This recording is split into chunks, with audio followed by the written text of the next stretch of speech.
Jeff Sessions resigns as Attorney General, and of course, it's not really a resignation. It's a firing. Look, he's gone. Of course it was. Jeff Sessions, once one of President Trump's most loyal and trusted advisors before infuriating Trump over his recusal from the Russia investigation, has resigned as Attorney General. At your request, I am submitting my resignation, Sessions wrote in a letter to Trump. Sessions' departure from the Justice Department is not unexpected. In fact, I'm surprised it didn't happen sooner. As the president has signaled changes to his administration after the midterms, but no one faced more rumors of an imminent dismissal than Sessions.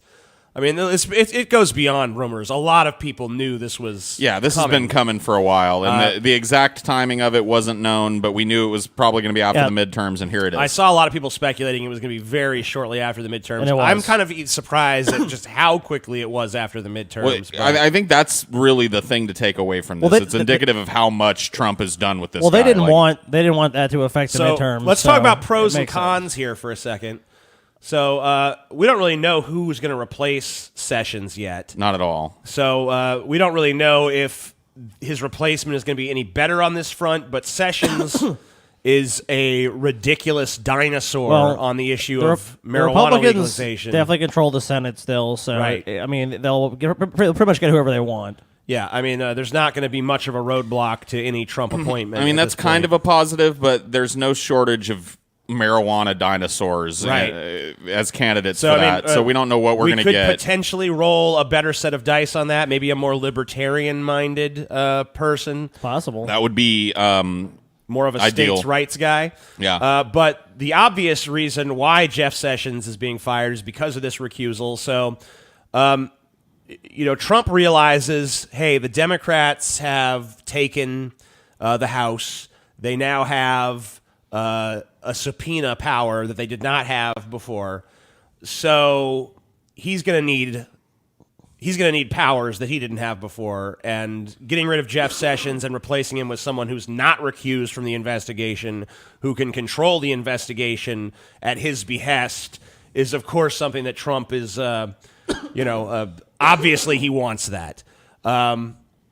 So this is, you're already seeing the chess game take a leap forward because, it used to be kind of, hey, the Democrats, they don't really have much power to pursue Trump. Now they do. They actually have a weapon against Trump. Well, you see the Trump administration is already reacting to try to strengthen its position as well. Shuffling the shit, dude. Yeah.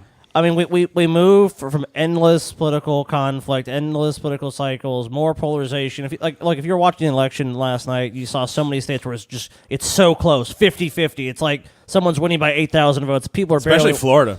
Florida's always that way, though. But our country's so now with especially the voting public, the people that actually go and vote, unlike us, is hyper polarized.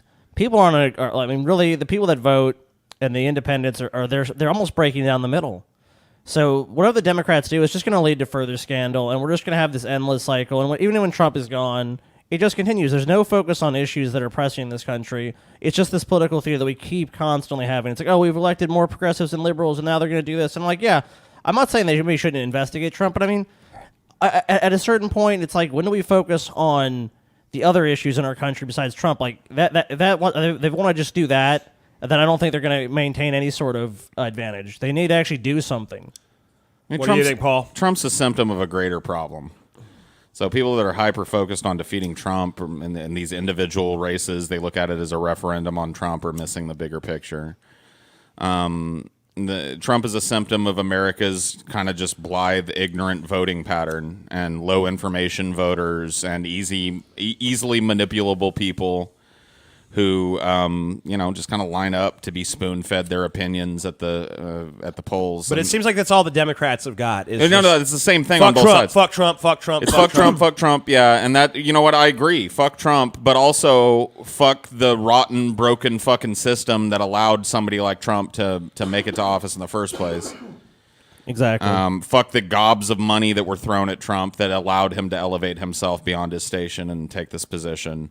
Nobody's talking about that, and I agree with you. It's just an endless cyclical nightmare. This won't lead to anything. Oh, remember when There's a lot of Obama people- was in office? It was Benghazi. It was this. It was that. It's like, and so then it's always defense on some scandal. Oh, because when you're attacked politically, then you have to respond and say, well, actually, this is what happened, and we have to defend our position. Well, one thing never changes, though. The soap opera changes, the players on it, there's scandals that happen out in the front face, but out the back door, the bags of fucking money keep being loaded up and taken to the bank. Yeah, that never gets interrupted. There's not really been much of a change No. in America's business policy Not at or all. in our foreign policy.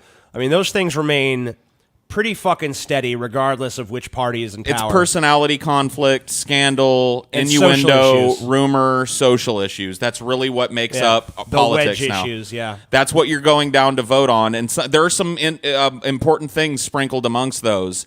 But to go down and vote and think that you're actually changing the underlying problem, which all those problems are a symptom, is just silly. Because like I said, it's business as usual at the back end, no matter who's in charge. Oh, there's more money than ever in politics.